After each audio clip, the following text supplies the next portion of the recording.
Bonjour à tous, bienvenue pour ce nouvel épisode de Maui Life. Ça me fait super plaisir de vous accueillir aujourd'hui.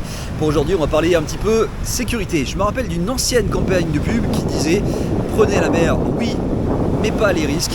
Ils ont entièrement raison. Et pour aujourd'hui, nous sommes en vigilance météo sur Tahiti, vigilance orange. Regardez cette carte, ce qui veut dire qu'en théorie, aucune activité nautique n'est autorisée.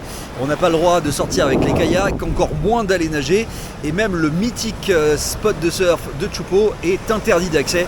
Personne, du coup, n'a le droit de s'approcher du spot, y compris les surfeurs, parce que justement, il y a un vrai risque de noyade. Et je vais vous montrer un petit peu la tête du lagon.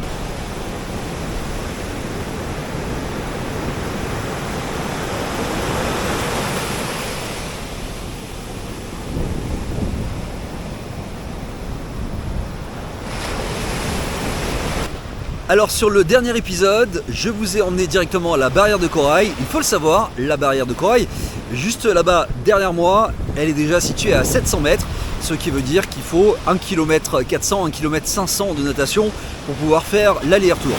Pour vous donner une idée, je m'entraîne 3 ou 4 fois par semaine, en gros entre 1 km 5 et 2 km 500, voire 3 km par séance.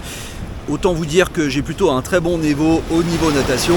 Et bah là pour aujourd'hui, même moi, je m'y risquerai pas. Ok, du coup on va essayer de s'approcher au niveau de la passe. Je vais essayer de vous montrer un petit peu la tête des vagues là-bas. C'est pas sûr que je puisse s'approcher, puisque comme vous pouvez voir à partir d'ici, là-bas au fond, les grosses vagues, eh bien c'est en train de casser sur le récif, mais au niveau de la passe. Donc c'est un trou dans la barrière de corail, permettant notamment la navigation maritime, ce qu'on appelle un chenal en gros. Sauf que là, bah, encore une fois, c'est très dangereux pour aujourd'hui. Est-ce qu'on va pouvoir s'approcher? Ça, je sais pas encore. On va voir ça dans une seconde. Ouais, enfin, un peu plus d'une seconde quand même, parce qu'il faut le temps que je fasse le trajet. Le paysage est absolument magnifique, toujours. Mais à nouveau pour aujourd'hui, sortir en mer, ouais, mais non, pas là, non. Je vais vous montrer un petit peu également l'île au fond là-bas. C'est l'île de Moria. Moria, c'est deux mots en réomahi. C'est mo'o, qui veut dire lézard, et Rea qui veut dire jaune. L'île sœur, juste en face là-bas que vous allez voir, eh bien elle s'appelle le lézard jaune.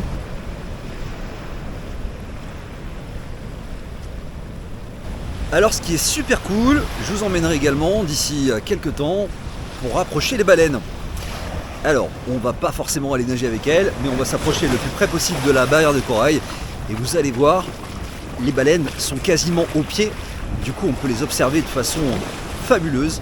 La barrière de corail, on en a déjà parlé sur Maui Life. À quoi elle sert? Déjà, il y a plusieurs fonctions, évidemment pour abriter le milieu maritime, avec les petits poissons et toute une espèce d'écosystème qui se développe autour des coraux. Ensuite, ça permet également de protéger les lagons pour éviter que les gros prédateurs, des requins beaucoup plus gros que les pointes noires, ne puissent entrer. Et enfin, pour terminer, c'est également une protection naturelle pour les habitants. Tout simplement parce que l'inertie des vagues venant de l'océan se brise sur ce récif, c'est ça d'ailleurs qui va former les vagues, et ensuite ça permet d'éviter de toucher le littoral. Hier, je voyais de loin des véhicules de la mairie en train de travailler, de type Caterpillar, et puis je me demandais ce qu'ils étaient en train de faire. Et bah je vais vous montrer, ils étaient en train de protéger les habitations, trop à proximité justement de la passe, pour éviter que la houle n'envahisse les terrains. Et voilà la fameuse protection qui a été faite hier. Comme vous pouvez voir, un gros tas de sable pour protéger les différentes maisons. Résultat des courses, les habitations juste derrière, que je ne vais pas vous montrer évidemment, mais les habitations sont plutôt protégées pour que la plus grosse partie des vagues puisse se casser dessus.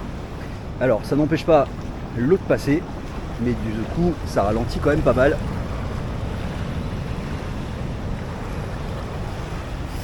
Et oui, quand on est sur un milieu insulaire, il s'agit de se protéger autant que possible. Bien, comme je vous le disais, on va essayer de s'approcher le plus possible au niveau de la passe. On y est presque. Alors évidemment, je ne vais pas prendre de risques, hein, même pour la chaîne. Le but, c'est de vous montrer un petit peu tout ce qui se passe sur Tahiti, peut-être même pour mes futurs voyages, mais le tout en le faisant en toute sécurité.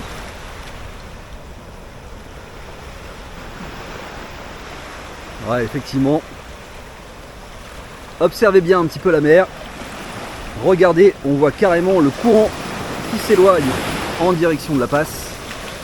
Donc c'est vraiment une zone très très dangereuse pour aujourd'hui. On va s'approcher un petit peu tout en restant prudent.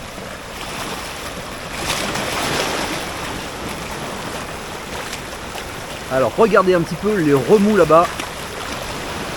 Franchement, même pour un très bon nageur, ça serait une prise de risque totalement inutile que de tenter d'aller là-bas. Tout à l'heure je vous en parlais.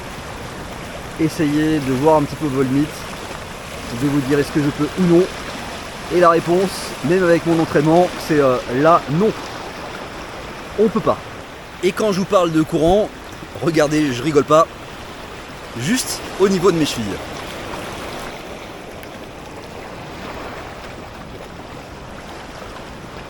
Et à nouveau un petit message d'avertissement pour tous ceux qui ne connaissent pas Tahiti, pour tous ceux qui ne connaissent pas les milieux insulaires d'ailleurs, quelles que soient les îles, eh bien ne prenez pas de risques. Perso, moi j'ai grandi ici, ça fait très très longtemps. Résultat des courses, je connais très bien nos lagons, je connais nos limites. Et surtout, amis touristes, ne prenez pas de risques inutiles, même si les services de secours sont plutôt très bons sur Tahiti. La petite parenthèse sur la précédente vidéo, il y a pas mal de personnes qui m'ont dit qu'il y a beaucoup de longueur, surtout sur les côtés coraux. Comme je vous le disais tout à l'heure, il y a 1,4 km, 1,5 km de natation aller-retour. Donc j'ai essayé de vous montrer un petit peu les fonds marins au sens large. Parce qu'évidemment, si vous êtes du côté de la région parisienne, les coraux, c'est pas ce qui court les rues. Et même s'ils tentent Paris-Plage de temps en temps, ouais, c'est pas gagné. Allez, on va laisser le danger derrière nous et on va rentrer tranquillou vers le Faré. En Reumahi, Faré, ça veut dire maison. Et voici l'autre face de cette protection improvisée pour tenter de mettre les différentes habitations juste derrière moi tout à fait en sécurité malgré la puissance des vagues qui risquent de s'abattre courant de nuit. En passant, j'espère qu'on ne sera pas trop envahi parce que ça pourrait être vraiment très dangereux. Imaginez un petit peu en pleine nuit d'entendre l'eau frapper littéralement à la porte de nos maisons. Ça peut avoir un côté un peu flippant. Ok, le retour relativement au sec. Il a fallu attendre un petit peu de façon à éviter d'avoir des grosses vagues.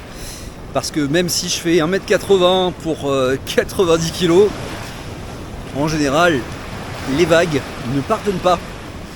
Ouais, c'est pas une question de taille en général. Je sais, même si on dit que c'est pas la taille qui compte.